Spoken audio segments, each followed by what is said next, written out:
Hello, everyone, and welcome to episode 47. Welcome back to episode 47 of SAM.gov Bids Live Halloween themed edition, where we walk through small business solicitations on SAM.gov and answer your questions along the way so that you too can start bidding and winning contracts on SAM.gov. Hope everybody's having a great day. Happy Halloween to everybody. We're trying to make it a little fun today. I got a couple of things that's going to make today's episode special. So if you are tuning in today, you'll definitely want to make sure to stick around. Today, for example, we will be reviewing 4 Halloween themed solicitations, and it took me a while to find these. So should be fun to get into those that I have pulled up on SAM that we will be jumping into in just a second. But if you are new here and you don't want to miss future SAM.gov Bids Live episodes, if Halloween is your first time catching the live, make sure that you subscribe to the channel and hit that notification bell so you can ask your questions live on future streams. Now, what's going on, good people in the chat hanging out with us today live, keeping it real? If this is your first live, let me know in the comments this is your first live. And also for everybody, what state are you representing today? What state are you from? Let's see how many lights we can put across this country that are tuning in for the show. Now, while you do that, I'm going to go ahead and give you now a sneak peek at the bids. And like I said, we're going to do things a little different today.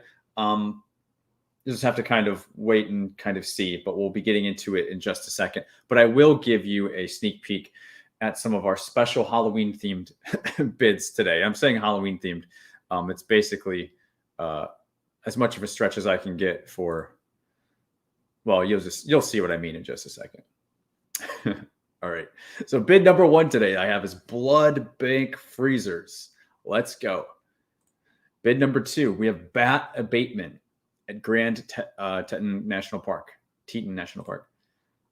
Biosecurity training event in Guam. And then, of course, cemetery services, because why not? So these are the Halloween themes ones that I was able to come up with. And it took me a lot of scraping to find these. So let's do a quick, lots of people in the chat. Awesome, guys. Happy Halloween. Happy Halloween to everybody. Michael B says, hey, Derek, just wanted to thank you for making these live streams. They have been a major help. Thanks, Michael. I'm glad that they have been so helpful. And thanks for sharing that. Let me know. I appreciate it. Hello from Pensacola, Biomed. What's going on? We have Crude Cartoons. Derek is a G. Thanks for the videos. What's going on, Crude Cartoons? Appreciate you. Amateurs, amateur. If I can do it, you can do it. And I love that. Sending some love from a random city in Connecticut. First time live, but been a subscriber. Awesome. And congrats on making it here on the live. Happy to have you guys all. KW, what's going on? Have you ever doubled or tripled a price on a contract? We'll see if we can get into something like that, if it fits into the show. Usually with something like that, though, the competition isn't going to allow for something like that, right? Like the competition would usually be, lower than that. All right, we got Lux True Soap from Indiana, first time. Tanya, first time. What's going on, Tanya? Miss Thomas out of Houston, Texas. RC from Virginia. Josh Oglesby, what's going on, Josh? Good to see you, man. It's been a while. Happy Halloween from San Antonio. Happy Halloween to you as well. 1011 Trucking out of Georgia by way of DC. Florence Evans, first live. Glad to be here out of Florida as well. Awesome. Got Bree from Des Moines, Iowa. Ann Arbor, Michigan. Dusty Barnfield, close to my old stomping ground, Southeast Michigan. Susie J, hello. Thank you for the training. Absolutely, Susie J from LinkedIn. Thanks for hanging out with us. Papa Bear in a chair. Good afternoon, Derek. Patrick KC. Good to see you. Good to see you. Bree, yeah, so guys, we have... Yeah, so it's Halloween, right? We're actually not doing any tricks today. So I said this episode is going to be a little bit different. So I think it's time we kind of pivot and get into that a little bit, right? And then if you stick around to the end of the video, I do have something special. I do have something that I'm sharing. I'm opening up one of those things that I've mentioned in last week's we're back episode. So definitely want to make sure, because I'm going to share it at the end of the episode today, the training today. If that's something that you think you would be interested in, we will, I'll tell you where to go to check it out. Okay. So we will be doing that. But in the spirit of Halloween today, before we get into our Halloween themed bids, I wanted to make the episode, more than just a little bit of, the lighthearted fun that Halloween, kind of takes on in our culture. And what, for me, I wanted to share was, we'll take a little bit of a turn here for a second, and I'll share a little bit about Batman. Now, who doesn't know Batman? We all know Batman. I'm not going to explain who Batman is. Most of us probably know what Batman's background story is. But if you don't know why he's Batman, as a child, Bruce feared, or I'm reading, I found a good synopsis of this. So as a child, Bruce's fear of bats stemmed from falling in a cave, right? And they usually explain this in the movies if you pay attention, where he encountered the animal. He continued to harbor his fear as an adult, although Bruce used the fear as his strength. Batman has been able to use bats to his advantage because the average person fears the animal. But this doesn't mean Batman's particularly comfortable around bats or in their company, though. Instead, he chooses to channel his fear into vigilantism rather than letting it overpower him, and envelop him. And that is the story of why he wears the bat. He's wearing his biggest fear. He's not hiding from it. He's not running from it. I heard a quote, more of like a story, last year when I was attending a conference. And to paraphrase it, it was, your vulnerability gives others permission to be themselves. It's very easy, and day in, day out around people, right? We put on these masks, right? We put on the masks and we try to be what we think we should be, or we try to be what we think others want us to be. And we try to cover ourselves up. We try to be perfect, and we don't share our vulnerabilities. And in not sharing, we're putting that same thing on the other people. Maybe the people that are closest in our lives and really, really important to us, versus being real, being authentic. And real, that means not trying to be perfect, and not being ashamed that we're not being ashamed that we have these things that we're not so proud of about ourselves, that we hide away from, or we run away from, things that haunt us. And so for me,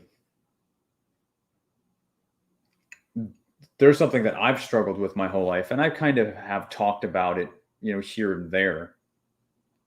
And it's something that still very much affects me today. And it also plays a big part in this show, in how I show up for you guys, or how I show up in my business. Quite honestly, how I show up in every area of my life. And it's something that I still struggle with, and I still run from, but I'm trying to face it more. I've become inspired by the story of Batman and what he was able to do. And I think it's so powerful, right? So for me, I've always struggled with learning. The way I process and intake information has been a constant struggle. And I was never formally diagnosed with anything as a kid or anything like that. I just know everything seemed harder for me than a lot of the other kids. And growing up, I kind of just adapted. And it just became part of who I am, right? But as an adult, I was able to start, doing some more research and learning more about myself and seeing, hey, like maybe you do seem to process information and take things in a little bit different. And so that's been interesting, and that's been hard, and it's been scary for me, because I can be very slow. I can look at things in a very different way, where someone would say, why would you say that? Where it's obvious to others, it's not necessarily obvious to me. And that can lead to a lot of people being frustrated with me in my life because I'm slower, because I don't necessarily get things. And so that's been hard. It's been hard for me feeling like not accepted,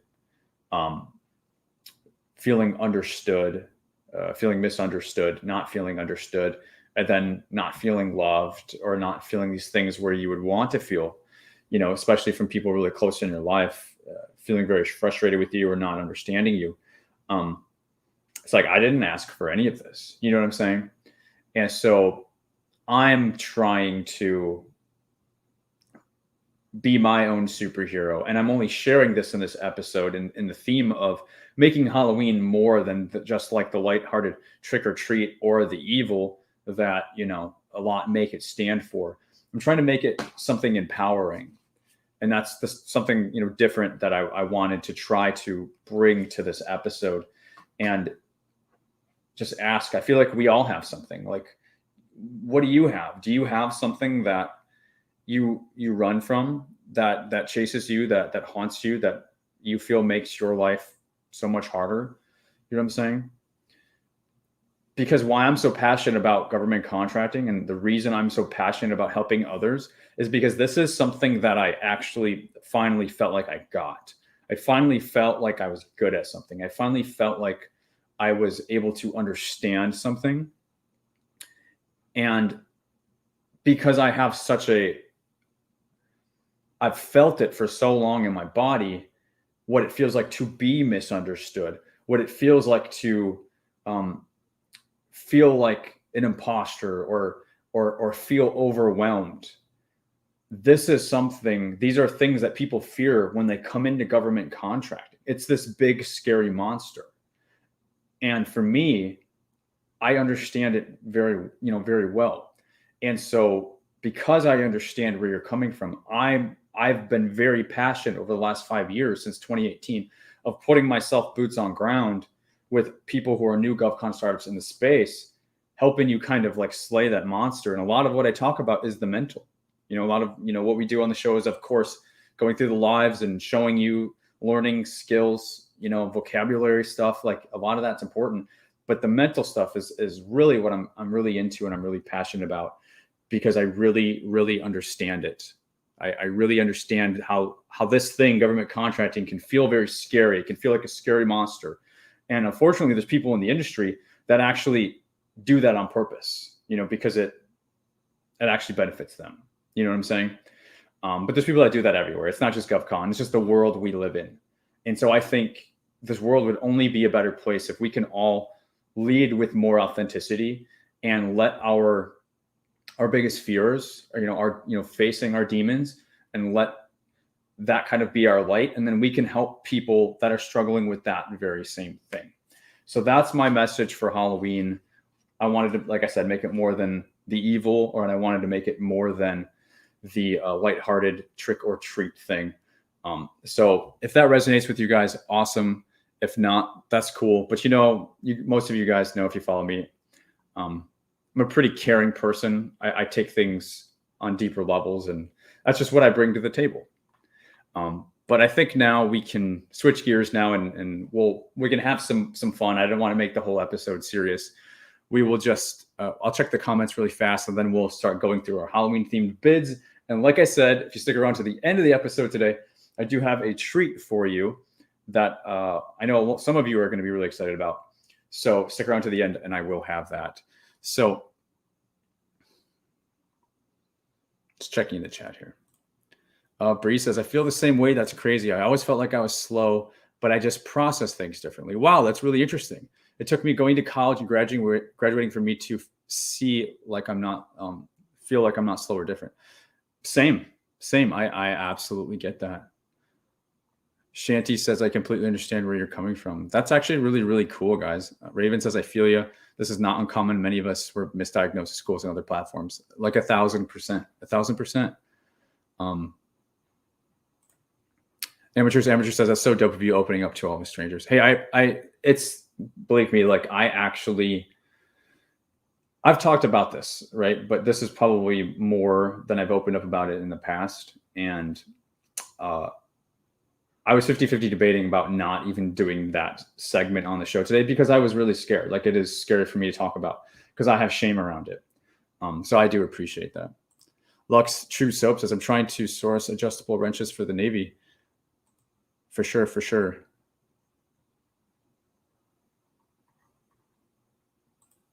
Cool. Yeah, thanks, guys. I appreciate that. So just to keep things on structure here, love you in the chat. Let's go ahead and look at our first bid today and have some fun.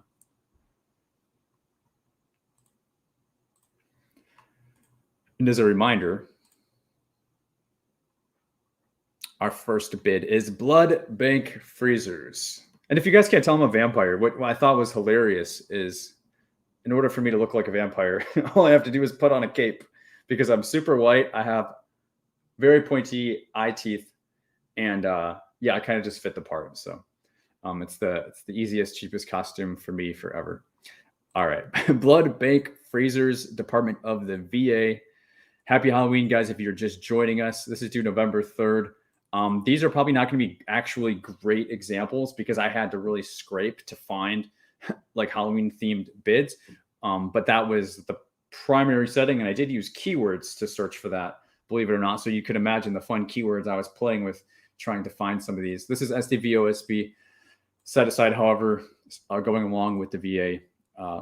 Place of performance is Pittsburgh. And there's just one document here. We just have a solicitation. So we'll just dig into it. Yeah, the keyword for this was blood. So giving you some insight into my my thought process of finding these. It certainly wasn't NAICS codes. It was definitely keywords. So blood bank freezers.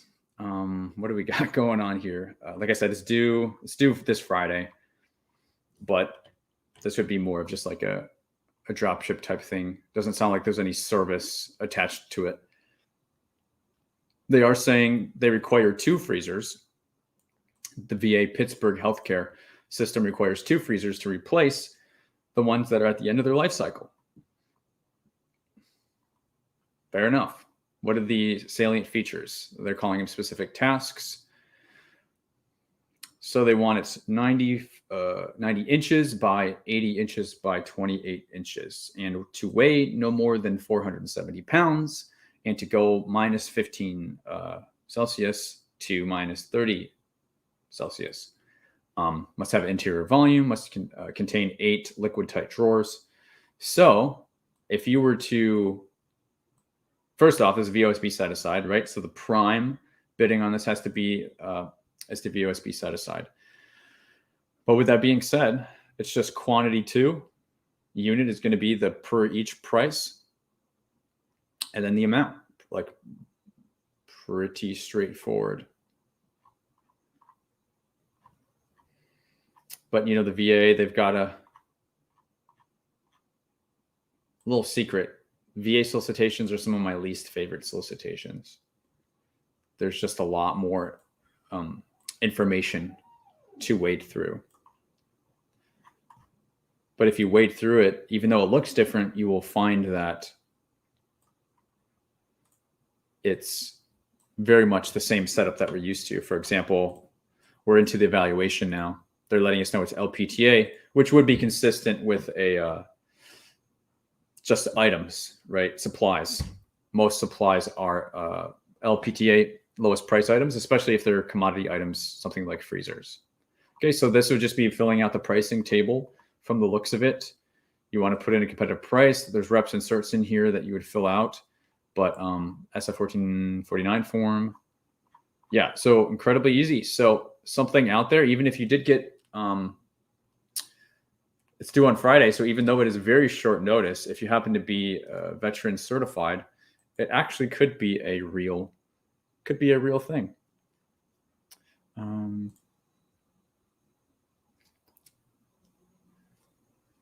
Yes, welcome everybody who's just jumping in and joining. JJ said your testimony is empowering and we don't take your contributions to this community for granted. Thank you, brother. Hey, I appreciate you, JJ. And I do it out of passion. I do it because I'm just trying to make a little bit of a difference in the space, you know, and maybe more than that. There's so much of this scammy feeling type stuff out there, right? I would just rather do the authentic thing. You know what I'm saying? And I think what people say about you is worth more in the long run than going for, you know, scammy type approaches to things anyways. So appreciate you guys. Checking the chat. Lux says Meditech is the largest manufacturer and exporter of plasma freezers in India. The deep plasma freezer is available in a variety of configurations with temperature ranges from. Well, thanks for the information. That it may be that freezer may even be more powerful than what they need if it goes down to minus 86. So I'm not sure how the pricing would be on something like this, but if this is coming from Meditech and it's the largest manufacturer and exporter of this type of plasma freezer, that may be exactly what the government is looking for. Would be definitely require digging more into. And you could also validate, because here's a clue, guys. Whenever the government is giving something very specific in terms of specifications, they're not making those up. What they're doing is they have an actual thing that they want. And instead of them saying, I want this thing name brand, right? Because maybe somehow you could, you know, provide a bid for something that's lower than that. So it would save them money potentially. But you could search those specifications and you could find the exact thing that they're referring to, right? And that could be what Lux True Soap is saying here. It may be the item, it may not be the item. I'm not sure. I haven't done the research. But if you were to just pull those specs, whatever the real item is, those specs would be identical because the government already did their research. They've already found what they want. They haven't straight up come out and told us necessarily. I could have missed it because we went really quickly through that bit. But what I'm saying is you can do this on any time. If, you know, I'm not huge on supplies. I'm the services guy. I prefer services. But if you are ever looking at supplies and you do see those specific salient features, then those are a very quick, like, breadcrumb trail of clues to getting to exactly what the government's asking for. Just a little tip on the side there. Hey, is there any specific I need to with the clauses that applies to either responding to solicitations or communicating with the subs? So clauses flow down. So if you're a prime and you're self-performing work, the clauses apply to you. If you're working with a subcontractor, clauses flow down and apply to you and with your teaming partner. So clauses always apply. So that's always something that you would want to share or make sure that if there was something specific that was like definitely affecting the contract that's being worked on, say you won the contract or whatever, you want to make sure that the sub is aware and remaining in compliance with whatever that is. Otherwise, you can always go through any of the clauses, any of the regulations that are put into a contract. Sometimes they're self-explanatory, like ban employees from text driving, for example. It's pretty self-explanatory, right? But if there's something that you're not sure about, you can just take that and put it into Google and it'll link you back to whatever the source is. And you can learn more about it that way. Because there's so many, it's like, you know, I recommend that you get familiar with them, especially if you're going after certain types of contracts, you're going to see the same ones over and over again. That's what I would say.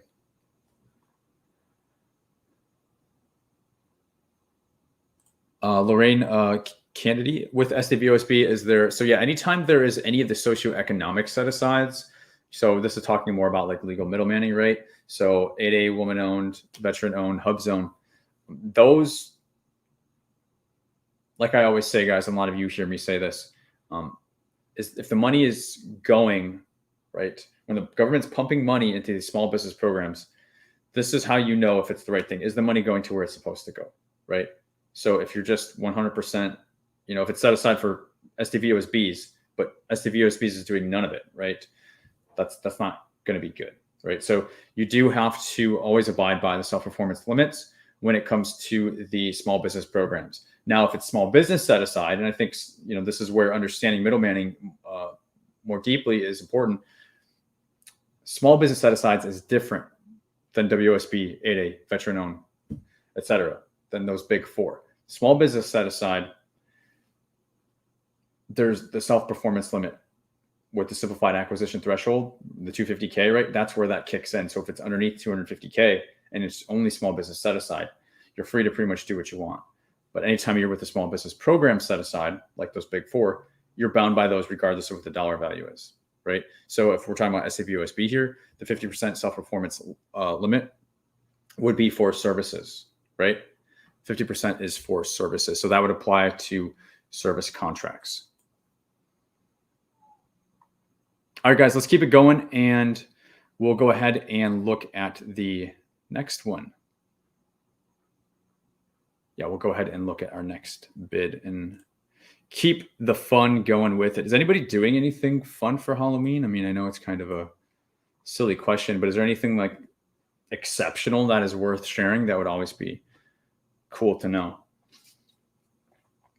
Our next bid is bat abatement for actually a national park. This is Department of Interior, National Park Service, of course. This one's due November 8th. Now, like I said, guys, I stretched a little bit just so I could get these fun ones. So this may or may not actually be set aside for small business. This is blank. So this could, in fact, be full and open competition, which means small businesses can still apply, but so can everybody else, right? So we have a 561710 exterminating and pest control services on this. They are seeking to perform abatement in 2 of its seasonal housing living quarters 1037 and quarters 658, to correct health, life, and safety issues that are caused by the constant entry of the bats into the quarters as soon as possible. Guys, what is this telling you? Like, very seriously though, we don't always see urgency. We don't always see a spotlight on every single bid. There is a problem here. Government is experiencing pain. They're talking about health, life, and safety issues. And we're talking about bats, okay? We don't always see that. If there is a way to convey confidence, like, I don't know, I don't look at any of these bids ahead of time, but depending on what they're asking for, I don't know if it's lowest price or best value, but if you are able to convey confidence, if you're able to convey speed, timeliness to address this pain point, that is something that you want to do to be competitive in your response. Looking at the documents, we have a wage termination, we have a statement of work, we have a map, we have an amendment, and the original solicitation doc, which we will start with.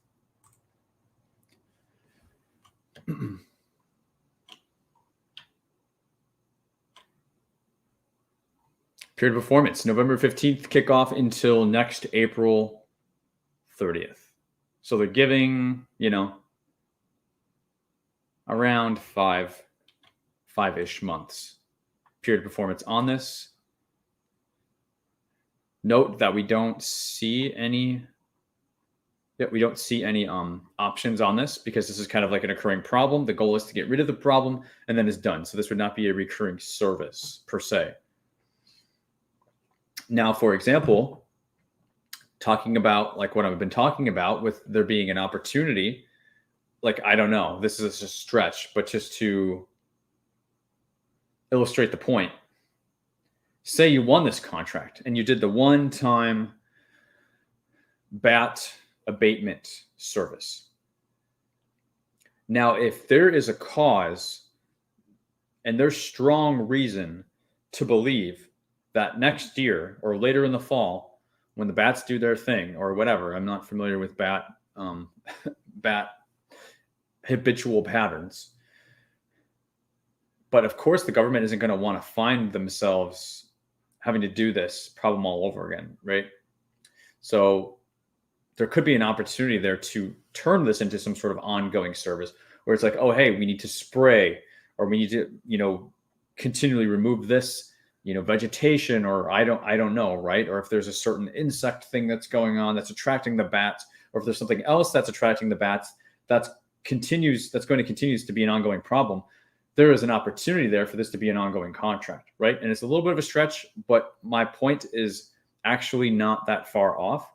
And what I'm saying is when you win a contract, there actually is opportunity to have that, provide that feedback, have the communication with the core, with contracting, so that contracting can actually do what's best for the overall mission and the overall solution of the problem. And if it's going to require something like that, this requirement may need to evolve. This contract may need to be modified to add something like that, or a new contract could be presented and could be sole sourced to your company, because you're the one who's already existing doing it, and you're the one who's created the solution to the problem, and you're the only one who's presented this particular solution because you're the company that's already doing it, right? The government can do a justification for that. So I'm just saying there is a possibility there.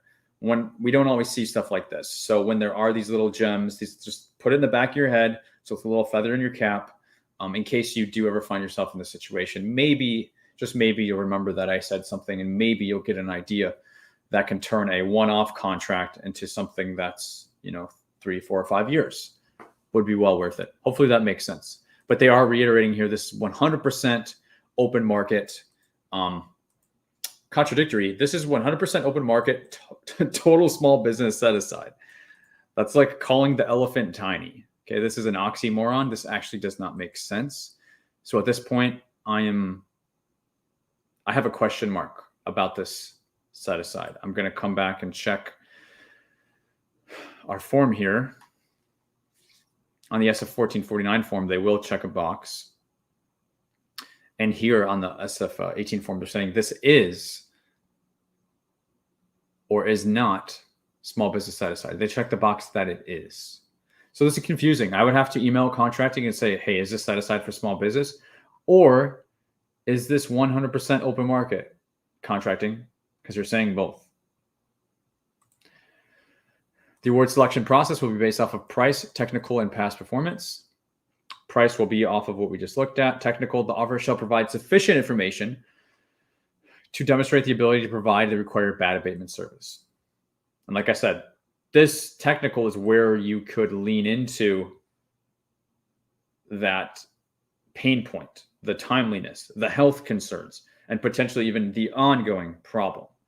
And then past performance, they want 2 contracts over the last 3 years. Instruction to offers, they're giving you a layout in the form of a checklist. Okay, so if you follow it, solicitation, amendments, provisions, provide a narrative for the technical, then the 2 experiences for the past performance. And this first page, these will likely be the pricing. And then they're saying there is a site visit that is today on Halloween, how fitting. And here actually is the pricing schedule for these 2 separate locations. So I'm happy with how they laid that out. That makes a lot of sense. And we would just have our clauses and our reps inserts to follow. And so I'm not going to spend too much more time on this. There is a wage termination. There is a statement of work. I just want to take a peek at this amendment, and then we'll go ahead and check the chat, and we will move on. This amendment is to provide the attachments for the solicitation period of performance, November through April. Okay. And as I always say, guys, when you do have an amendment, you have to typically formally acknowledge it. Here is the line. Contractor is not or is required to sign and return. They did not check either box. So to be safe, you can print, date, and sign this document as a separate attachment in your email response to this to accompany your response that has the price, the technical, and the past performance that we just went through. Makes sense. Keithris says, do you always have to do a site visit? You don't always have to do a site visit, but I would encourage you to do a site visit as often as possible, or in as many instances as you can, if it's going to benefit you. And if it's not listed as a site visit, you could always request one. They could always say no as well, but it doesn't hurt. Ron, hello, Derek. Hello, everyone. Just got my cage. Awesome. Congrats. A trophy, a yellow smiling. How is staffing paid during the work? Do we work something out with this? No, so you don't work anything out. You perform service and then you send an invoice, just like every other service contract. And typically, your first round, Ron, is going to be a net 60 because it's going to take time to get set up. If it's your first award, you're going to be getting set up in wide area workflow, WAF, PIE, or some of the systems. And also, they can vary a little bit depending on the agencies. And in order to get set up properly and fully, you have to have an award first. So there's not as much that you can do ahead of time. So plan on there being a net 30 to net 60 to go through that process of getting set up and then submitting the invoice. And you're going to submit it wrong, and then they're going to kick it back. And then you're going to have to fix it 2 times because you're going to put something in the wrong spot. Like, this is what always happens with everybody, typically. And then it's finally going to be approved, and then you're going to be reimbursed, right? So you want to have, when it comes to staffing, you want to have a little bit of just a little bit of cash, if you will, a little bit of a float so that you can pay your people until you are being reimbursed for that payment from the government. Again, net 30 to net 60 is what you want to plan on.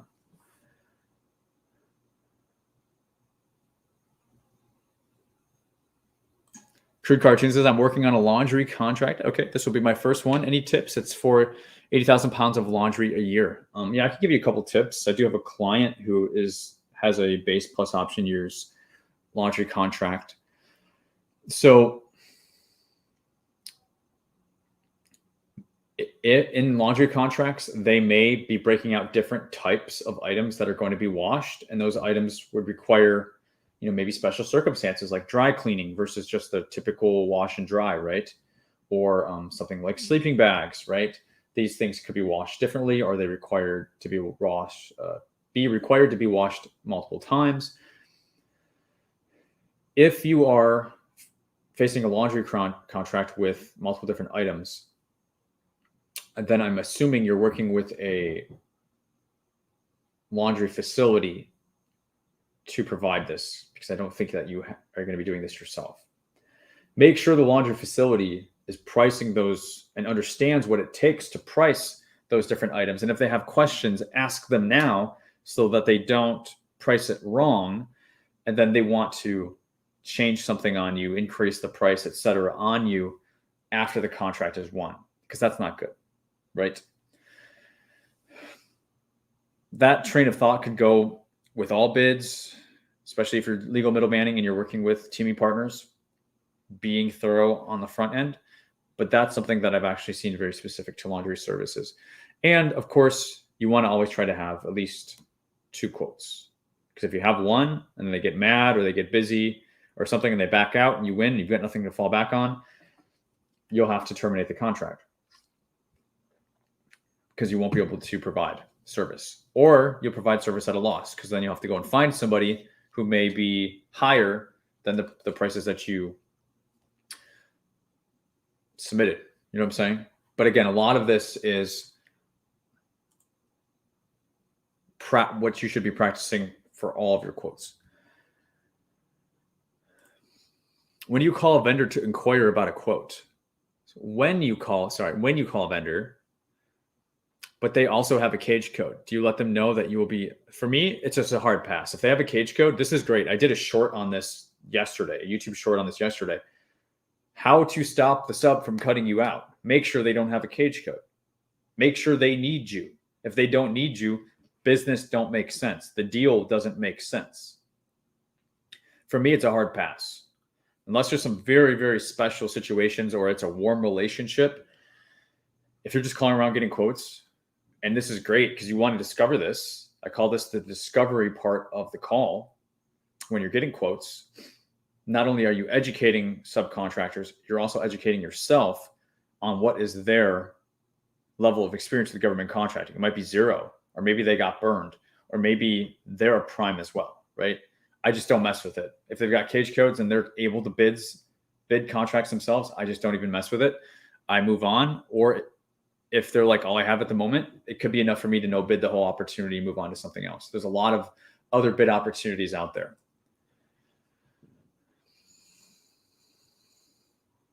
Major Davis, in your middleman class, do you go over payments with the from the government? So if you're talking about the course, the legal middleman course, I share the links to get you familiar with what you will be doing. But as I said a minute ago, you can't do a whole lot until you win the contract. And so what, for example, you will be seeing from contracting will be specific to the bid. So there's not a lot, like I do as much as I can, but I'm not going to give you something that then is going to be totally different than what you're going to see, because I'll actually do more harm than good. So what I do in the course is I tee you up with what you're going to need to get started with. And then from there, you work with contracting. Okay. Contracting is going to be on your team when you win the contract. It goes from being a very black and white cold relationship to them being a bit more warm, because their success is your success and your success is their success. So they're going to help you. They're going to assign you some sort of payables person, right? But then you're also going to be communicating with contracting. So that process is not like some thing you need to learn from a course. It's a thing that you have to communicate and get opened up to with contracting once you win the award, right? And it's going to be different based on agency, based on contracting offices. So that's why I don't want to do more harm than good with telling you, okay, it's going to be exactly this way, because it's not. And it's going to be different for every contract. And for those of you who have won multiple contracts, you already know that. A staffing contract looks different than a supplies contract, which looks different from other services contract. So it's better for you to go in being prepared, but then knowing what you need to do. And that's what I prepare you for. Hopefully that makes sense.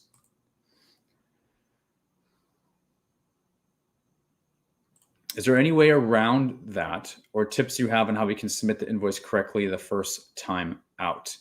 A lot of the mistakes with invoicing comes with, again, not communicating with contracting before the invoice is submitted. Okay. And a lot of it can also be from just not paying attention to the data when you input it. For example, your pricing buckets, I'm fighting with this cape, not paying attention to the number that you're giving. Like a lot of the pushback is based around the numbers. So there can be a disconnect, for example, between work performed and then what was priced ahead of time. You're not going to be paid. The government's not going to pay you for work that you didn't do. So for example, if the hours were a little bit different, or, there's 5 weeks in this particular month, you know what I'm saying? These real life factors will affect the actual payouts for the invoices and cause them to get kicked back. So if you pay attention to the numbers and you're billing out based on exactly what the work was that was performed in reality, and then you're also communicating with contracting, that's going to be your biggest problem going into it. Okay. And if you can be on top of that, 90% of the speed reducing things that will prevent the invoice and the money from coming to you, those will be eliminated, about 90% of those, in my opinion. Okay.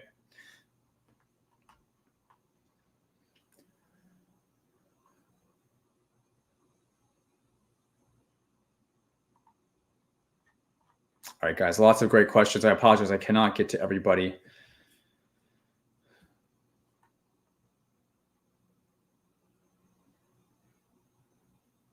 Trini says, have you done a video with examples of types of discovery questions? I haven't done a video on that. I will probably start doing some one-offs, but that is absolutely something that I do build into the legal middleman course. We have a whole module just on working with subs, and that's certainly part of it. All right, cool, guys. I'm going to keep things rolling here. Amazing questions. A lot of questions today. I apologize, I can't get to everybody. 76 people hanging out with us at a glance. Holy cow. I think that was the highest number ever. So applauds to all of you guys for hanging out with us live as a community across 4 different platforms: Facebook, LinkedIn, YouTube, and Twitter. And if you're liking today's episode, definitely smash the like button. And if you're watching as a viewer, but you're not subscribed, definitely consider subscribing. I'd love to have you on future lives. And when you're subscribed, it can remind you, right? That way you can come and keep asking questions. So our next bid is the biosecurity training event. This almost seems like a movie to me. It's why I chose it as one of our Halloween themed events. And again, guys, stick around to the end of the video today, because I do have a treat that I'll be giving to you as well. So in case you joined late, don't forget that. This is for the Department of the Interior. It's actually due today, but like I said, we were scraping today. The most important thing I was looking for was Halloween themed stuff more than the actual practicality of the bid criteria. So again, we're seeing a blank set aside. So this could be full and open, or it could be small business. We have the 721110 hotels NAICS code. This is and again, this is in Guam, but they're saying this is November 27th through December 1st. So it's going to be kind of an extended weekend.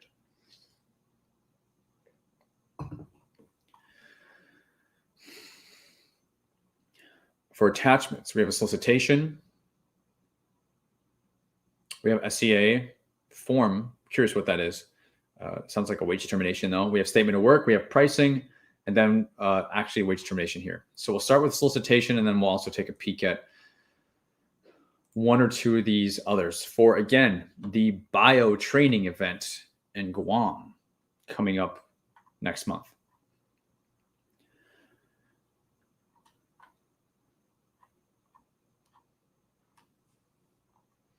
We got some highlights. They're just hitting us with the Q&A due date. Also, complete your reps inserts. Due date today at 3. Actually, for this one, because we don't usually go too in depth with the scopes, right? This one's bio training. Like, just want to read a little bit more about it. But despite my best efforts, we are immediately hit with the instruction offers. So I do have to share. The following information must be submitted in order to be considered for award. Of course, the SF 1449 form, they're telling us pricing information with any discounts. Quote must also contain your company information A through G here. And then they're letting us know SEA wage is applicable to this requirement. And what are wage determinations? They do not tell us what we have to pay our people. They tell us what is the minimum that has to be paid. So this is governed by actually the Department of Labor, and it is in place because federal contractor workers need to be protected, similar to like a union, if you think about it like that. So there is minimum pay rates, and there's also fringes or health and welfare and things like that, minimum that whoever's working on the contract, whether it's through you or with a subcontractor, these minimums as federal contractor workers working on a contract, right? That's what the wage determination enforces. It does not tell us what we have to pay our people. It just identifies the minimums. Quotes that do not meet, of course. This is likely going to be a best value procurement. So factor 1, oh no, I'm sorry, lowest price. There we go. Little surprised, to be honest. Factor 1 technical. We will determine the merits of this factor based on if it manifests your unconditional assent to the terms of the solicitation. Manifest and unconditional, very unique words for a solicitation technical factor. And then number 2, can meet the requirements of the statement of work. That's something that we're used to. For price, the submitted quote shall include pricing that addresses the required items. Okay, so items.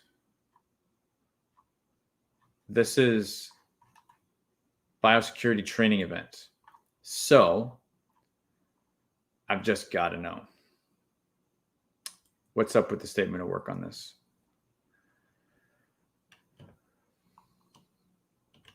Conference rooms. That makes sense. Audio video requirements. So teleprompters, screens. They're actually saying microphones, projectors with screen, and PA speaker. Breakout rooms, right? We're actually thinking like hotel. Similar, I don't want to say similar, not similar at all, but like the same model, the same delivery as something like a yellow ribbon.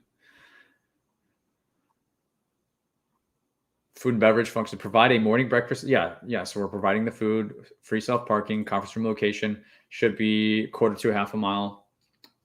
near other hotels and restaurants. And then the offer may set aside a block of rooms for up to 50 rooms. Trinice, I just have to stop for a second. With the super sticker, $10 support for the channel. Thank you so much.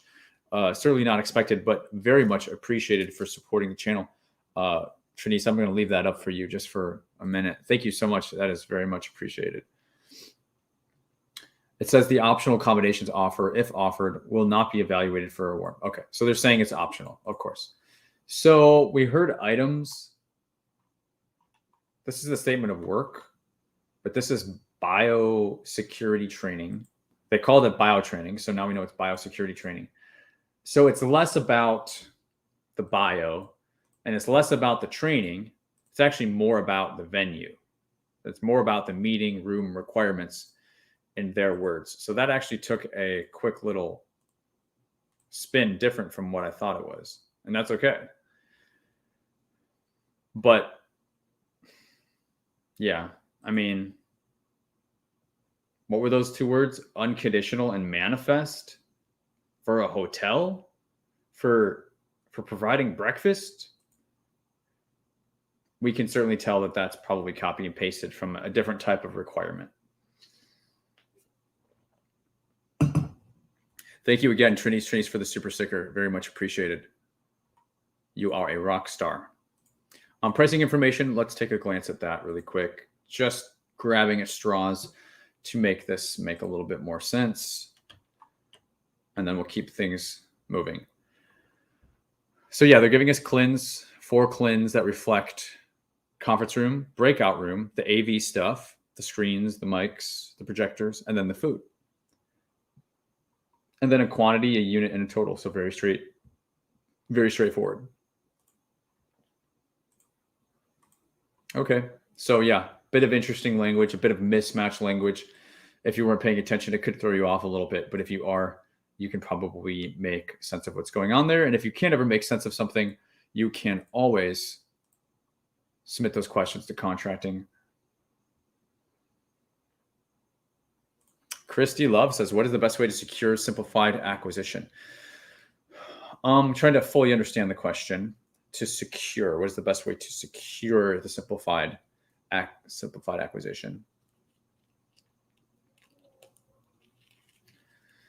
Well, if we're talking about the threshold for simplified acquisition, that being the 250K. So if you're saying, how do we, I don't know. Are you saying, how do I go after contracts that are under 250K? Is that what the question is? Jose, first live. Awesome, Jose. Welcome. I've got a few bids pending that I submitted. Awesome. I have gotten email replies on too. Thanks for the help. That's awesome, man. It sounds like you're doing really, really well. Trick is, don't get caught up on this. Like, don't get caught up sitting and waiting. I say you can do a follow-up like every couple weeks, depending on how large the requirement is, right? To find out like if the winning bidder was, awarded, or if there's been an award made, etc., because you're going to be waiting and curious. And it's going to start bugging you after a while. And that bugging is what gets to people. Understandably so. Gets to everybody. So what's best is you take that energy and move on to the next bid, in my recommendation. But make sure you are doing the follow-up. You don't want to just ghost and do nothing.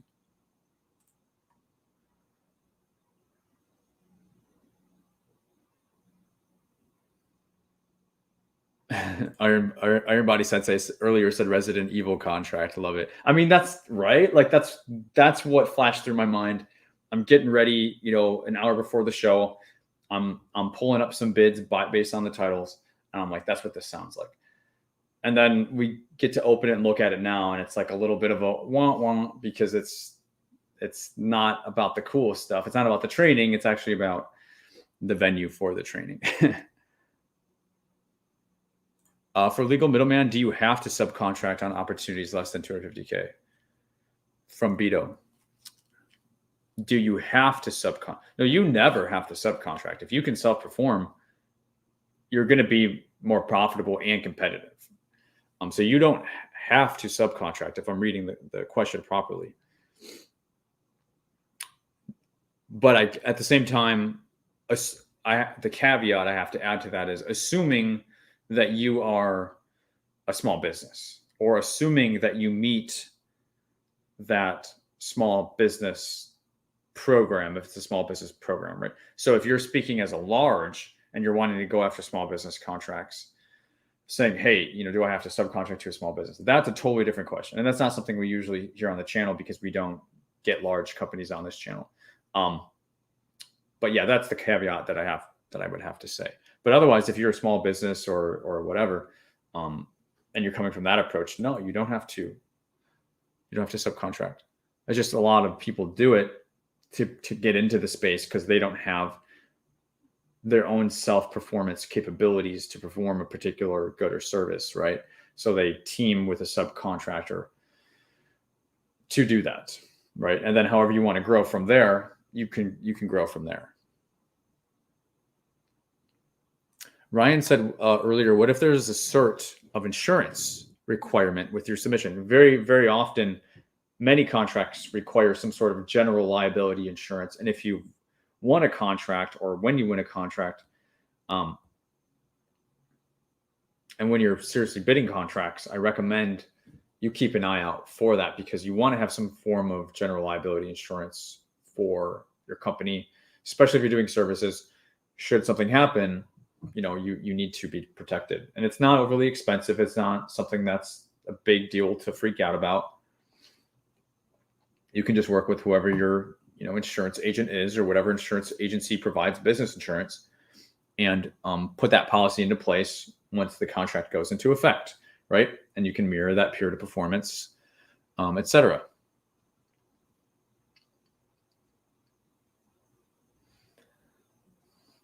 And yeah, I recommend, as a follow-on to the second part of your question, I recommend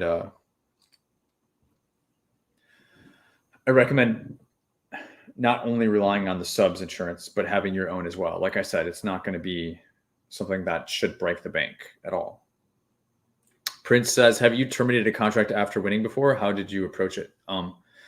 No, because you don't, so officially it's the government that terminates the contract. But what it sounds like you're saying is if you back out, or you officially tell the government that you can't perform, you're going to get a black eye on your report card, right, on your CPARs, and that will potentially greatly affect your ability to bid on contracts in the future. So I've never done that, because that's something that you want to avoid at all costs possible.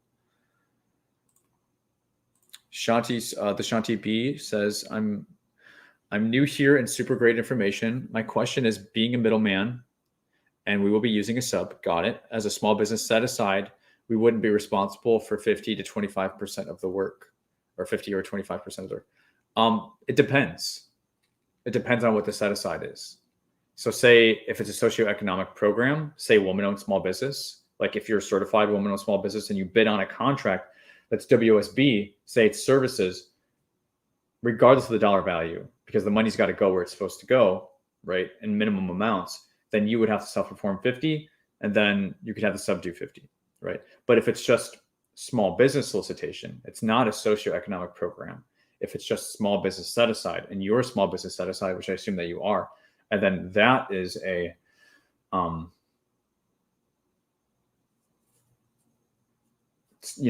services contract with the 50%, then that's different. You know what I'm saying? The socioeconomic programs versus just the small business set asides, those are what make it different. If it's just small business, then that's not the same requirement as the socioeconomic programs. Okay. Especially if you're looking at underneath, like the 250K, like we talk a lot about on the channel, then you can, for example, give 100% to the sub.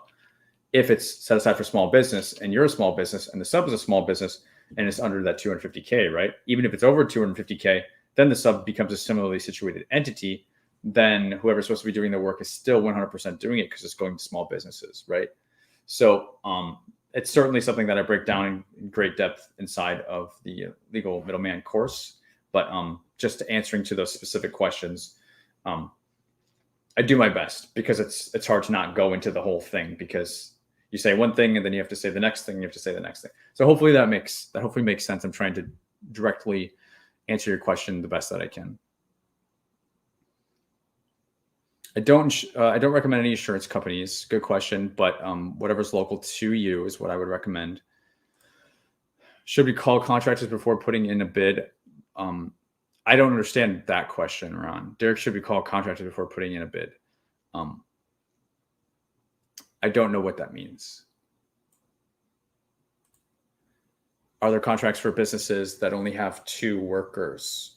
Bree, if you're talking about self-performing, yeah, it's totally possible. Like, for example, there's social media management contract. There might not be a lot of them, but that's something that could be done. This whole episode, I'm just fighting with my cape. It's slowly choking me. That's something that could be done remote, for example. So it all really, I would say that depends largely on the scope of the work that you would be self-performing. But you don't have to self-perform work. You can also work with subcontractors and teaming partners too, even if there's just 2 of you.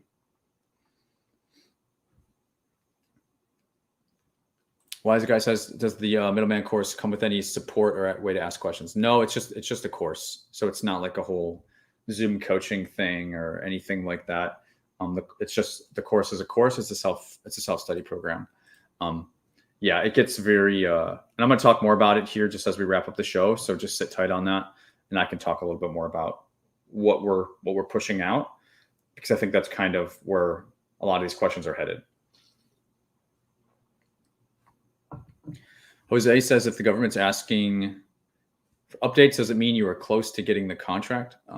Potentially, if the government, if you submitted your bid and the government calls you and asks you clarifying questions about your contract, it could be an indication. It may not be one, but it could be an indication. Me personally, with many of the contracts that I've won, before I won them, it came with a phone call. And some of them, it came with a meeting, because they were really wanting to iron it out. And so we're like, oh crap, like we think we're winning this, right? Because why would they be doing this with us? So if it's got that sort of feel to it, I don't know the context, but if that's the case, then there's likelihood, but it's not guaranteed, because I've also had it sometimes where there's a clarifying question or something, and maybe the answer you give actually goes against you, right? So it's not always an indication of that, but it certainly could be. Marie Cheney says, what if I don't have the NAICS codes for the work, but my sub does? Will the contracting officer still accept my proposal? There's a bit of misalignment with that way of thinking. Subs don't really have NAICS codes, right? Because subs are not typically registered in SAM. And then for you to have the NAICS code, you just have to update your SAM because you have the SAM. So NAICS codes are not concrete. You do have your primary NAICS code that you select that doesn't change, which is why that is important decision-making, because of the size standard, right? Associated with whatever that is as your business grows. But your other NAICS codes, your secondary, your tertiary, and if you have 6 or a dozen codes, those should be fluid with the expansion and pivoting of your business over time. So add the code. It shouldn't be a thing. Crude says the school program coming back. It's not coming back. I had too many people, unfortunately, taking advantage of it and overstepping boundaries, and it started to feel icky to me, unfortunately. And I had said if it ever stopped feeling good, I wasn't going to continue it. And so it's definitely not coming back. Cool, guys. I think we have one more bid. Yes. I mean, what would we be? 87 people hanging out with us today. What is going on? Holy smokes. 90 people live. Did we hit 100 today? Like, literally, round of applause to you guys. Holy cow. This is so cool. 90 people, guys, watching the same thing live. Like, that's so amazing. Please stick around for just a few more minutes to the end so that I can share the treat that I'm sharing with you guys. But we'll get through our last bid first, and then we'll do that. Okay. So our last bid, cemetery services. Wow. It's due November 3rd. Actually, Honolulu, Hawaii. Good excuse to go out that way. This is Department of the Army now. 812220, a NAICS code that we don't often cover, cemeteries and crematories. And this is Schofield Barracks in Hawaii.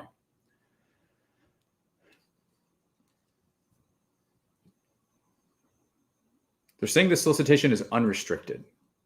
Once again, original set aside, and I think we forgot to circle back on that from the last bid, but I think the last 3 bids, or this bid plus the last 2, were all appeared to be full and open, right? And like I said, that was in response to me prioritizing the Halloween themed opportunities over small business solicitations just for this episode, although some of them have been small business by default. We just have one solicitation, so I just want to dive into this. And this does happen to be, or at least it appears to be, services-based, cemetery services. And guys, just because it's full and open doesn't mean it is going to go to a large contract. I've had people many times in the past bid on a large, or we'll just say full and open contract that's open to large businesses as a small business or as a new GovCon startup, as one of us, right? As one of the 90 people, right, on the live, and win a contract. Like, for example, we had a client this year, Derek was also his name. It ended up being $1 million contract. And it was the second contract that he won this year. He just started out at the beginning of the year, and it was a contract to replace the empty soap containers. I don't know if they were the things that were fixed to the wall or something, but to replace those and dispose of them, and they had to be disposed of properly. But there's many locations across the country, and there was a certain trucking thing that he had to put in place. And then he's able to, he did his pricing based off of subs, but then he figured out how to self-perform it, which made his profitability on the $1 million contract basically double. So just had like an amazing experience with something like this, right? And that was on something like what we're looking at right now, something that was full and open. So I always talk about, we look at bids that are due over the next 30 days. We look at live solicitations. We look at small business set-aside contracts. It's a great place to focus. It doesn't mean it's the only place, or the only way to set up your search criteria or the filters that you want to use in SAM.gov advanced search. It's not the only way. It's just a great way to get started. And then from there, what you want to do is up to you. So we have 24 grave preparation for casket burials.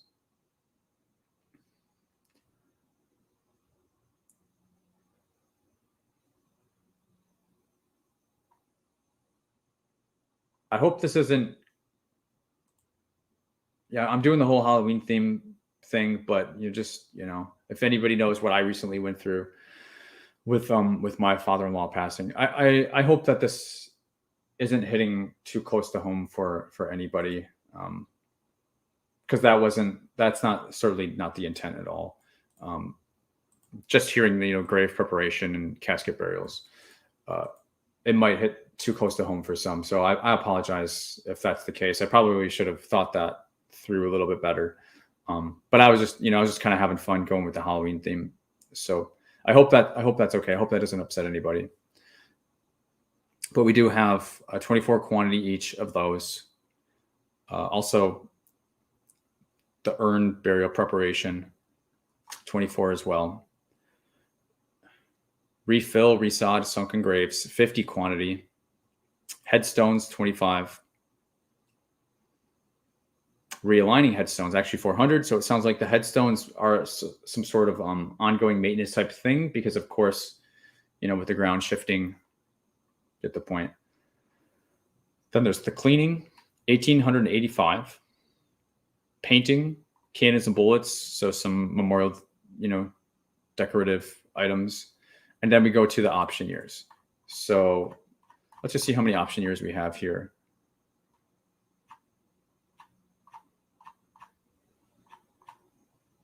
Yeah, so this looks like it would be base plus 4. Nice. So actually a good solid services contract that would kick off near the end of this year, 1 December, and go through the end of November,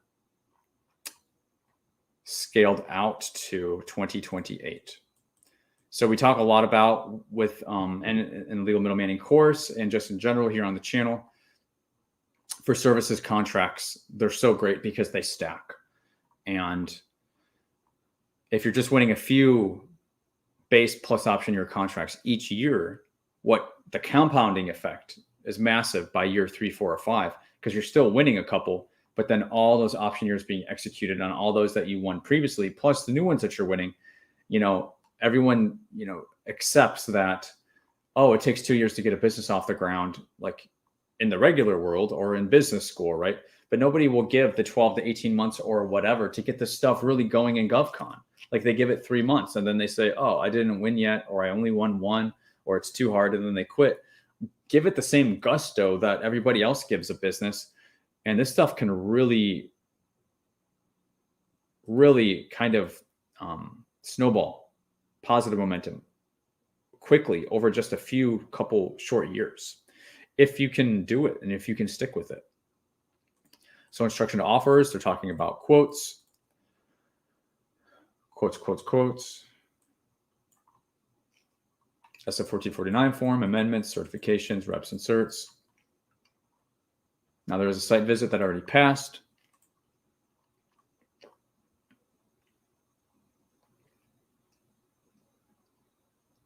Now they are talking about factors 1, 2, and 3 for resources, work experience, and price. So that is in fact what they're going to be looking for. And they're breaking down the factor 1 resources to include the staffing plan and equipment list for doing this work, which makes me curious if this is best value or lowest price. They're talking about these minimum requirements going to be pass fail, meaning acceptable or unacceptable when it comes to the rating. And I just want to control find best value. We only have one about lowest price. So it says price will not be scored or rated and should be provided on the form. The government expects competitive quotes to be submitted. The lowest price quote acceptable for award will be evaluated based on the combined total base year and all option periods. If competitive quotes are not received, the government reserves the right to utilize other methods to determine price reasonableness. So it's either going to be at a minimum, it's going to be a lowest price, but the technically acceptable factors are going to be somewhat substantial for something like this, which to me still makes it feel more of like a best value, but they have not come out and said best value on this. And that's the only document that we have.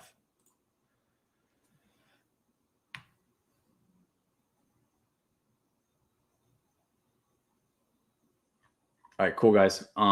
So thanks for sticking around towards the end of the episode. Now, we went through a lot, and if you joined late, I definitely encourage going back and checking out the beginning, say 10 minutes or so of the video after this concludes. But I just wanted to share a treat with everybody. So, and I'm nervous, guys. Like, I'm nervous to do this. I'm nervous because what this is I'm sharing something that I've been working on, and I haven't shared it with anybody. It hasn't gone out in any emails. Nobody's seen it yet.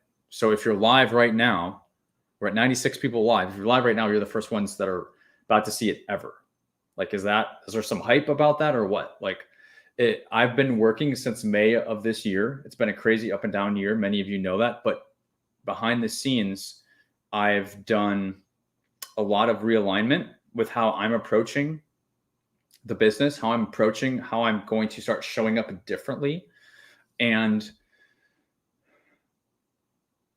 I'm really excited about it. I feel really good about it. I had to look at a lot of like mental health things, how things were affecting me, right? I got sick multiple times this summer.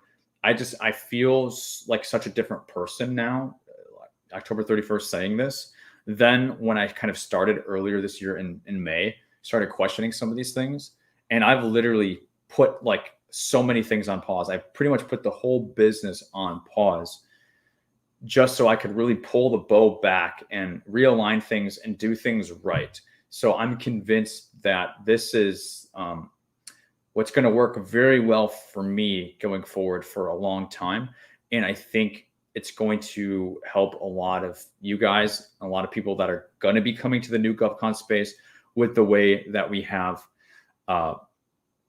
with just some of the decisions that I've decided to make. So let's go ahead and here's the treat. Let's get into it. So all this year, I've thought so much about this to the point to where I've decided to totally realign my business and what I'm going to be moving forward with to 100%, well, we'll say 90%, be focused on legal middlemaning. I've talked about it a lot in the past. I've had some videos, I did some things on the side, but I've never fully given it the attention that I decided that it's deserved. So I've created an entirely different site, different from govkidmethod.com. And this site, we're just now getting started with it, but I had to have like basically the minimal viable product to get this site hosted and launched and set up for you guys. There's going to be more things coming to it over time. It's just getting started. But the website is legalmiddleman.com. So we got the domain. Nobody's taking it from us, legalmiddleman.com. And I'll just quickly share with you on our screen what we have going on right now. Okay. And definitely go and check this out. It's mobile friendly and certainly on your computer. So our mission is to dramatically increase the overall success rate of new GovCon startups that enter the federal marketplace. You guys know that's what I'm most passionate about. Okay. We help new government contractors learn to middleman contracts the compliant way and overcome no past performance through strategic teaming partnerships so that they can build a 7-figure GovCon services agency in the federal marketplace. That's what I am focused on moving forward. And we focus on specifically legally middlemaning contracts legally. That's the regulations. Focusing your offer on services that are a win for you in the government, writing compliant proposal responses, overcoming no past performance, developing strategic relationships with subcontractors. And this is huge, guys, because I have not in the past focused a lot on working with subs. So that is something that I've heard from you guys and also the clients that I've worked with in the past. And so that's something that we're making a part of this as well. And then also successfully managing and kicking off contracts once they're awarded. So starting to bake in some of the post-award stuff as well. And we touched about it a little bit today with like the invoicing, and then also, we didn't touch on some of the other things, but the payment is also, like I said, such a big part. And so I'm starting to introduce you to some of that information, but I'm not going to give you stuff that's going to set you back, as I said earlier. So we do have a legal middleman course, and there's a few buttons that are set up on this, but there's more than that on this site. So I'm going to kind of keep going. So definitely check this out on your own. But I'll just show you what it looks like. If you click on the course, there's more information here and you can see everything that's in the course. Okay. But feel free to do that on your own time. There's the about me there. James, I have more than 10 years experience in the space. If you're new to me, I won 32 contracts worth more than $15 million by my 30th birthday, yada, yada. I don't really like talking about myself, but if you don't know my story, I probably don't talk about it enough. And it is a substantial one. We do have a book. I'm so freaking excited about this. I'm so excited about the book. I received from the publisher the finalized manuscript yesterday. So I have started a book waitlist for those of you who want to be the first ones to find out when it's coming out. We will, I'll show you that in a second. Actually, we'll do that now because then the thing after that is even more exciting. And again, this is all on the website. And if you want to join the book waitlist, super easy for you, just your name and email, and that's all you need to do. Aside from the book waitlist, though, the other thing that we have coming out is the legal middleman method class. Class is different than the course. And that's why I was kind of alluding to some of my answers earlier. For those of you who are asking about the course is a course. It's a self-study course that has a lot of amazing videos and resources. And like I said, you can read all about it, right? Class comes with the live instructions, okay? The live instruction is going to be me. It's going to be me teaching the class for 7 weeks. And the classes are going to be now in the form of semesters. So coming up, we have a 2024 winter semester kicking off, which I'm so freaking excited about. I include a lot of the information as much as I can include right now on this page. Definitely come read it, check it out. I do have a separate wait list. If you're interested in the class, if you're interested in doing something live with me for a couple months to really focus on just the legal middlemaning, that's all this class is. That's all this entire website is dedicated to. And what I'm offering through this site is 100% legal middlemaning. Like I said, this is the minimal viable concept for this. I'm only going to add to it, and it's only going to expand and get better. But we've got some really great things here to get started with to help you if you're wanting to do legal middlemaning, whether it's the upcoming book, whether it's the course, or whether it's the class. I think there's budgets, shapes, and sizes for everybody to fit, depending on what situation you're in and what interest level you're currently at and where you're wanting to take this. Because I know there's so many that are wanting to do this. And it's the legal middleman method to help counter anybody who is out there kind of giving, again, that reckless information that is maybe directing you to do things in a way that is not compliant. I can't kind of idly sit back and watch that happen anymore. And that was also one of my big motivators, because I've seen it happening a lot, and it's wrong and it's reckless. And so, I decided to put something out that is going to keep you on the straight and narrow with doing things the right way. So I'm so excited. I was really nervous to kind of share that. I hope if you're interested, I hope you check out the website, legalmiddleman.com. I will post it in the chat. I think most of you guys will be able to see it. Yeah, you guys are the only ones to have seen it so far. And we're not pushing it out to the email list or not. You guys right now, you're the only ones that are going to be seeing it. So that's all I got for it today, guys. Feel free to let me know what you think in the chat. And a lot of people are going to watch this on replay.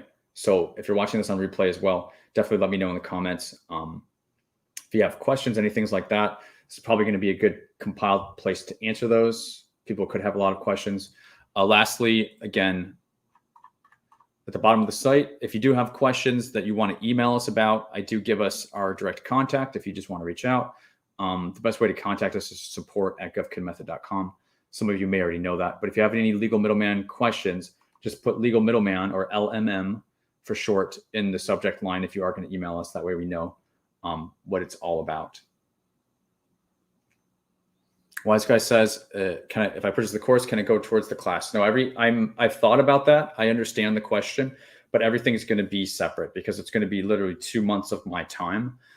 So I'm not going to offset the investment in the course for the class, because they're two totally separate different things of my time. So for that reason, I'm not going to, but I absolutely understand the question. Once purchased, will we be able to click on the replays? Raven, I'm not sure which replays you're talking about, but if you're talking about the course, yeah, I guess I don't know if you're talking about the course or the class.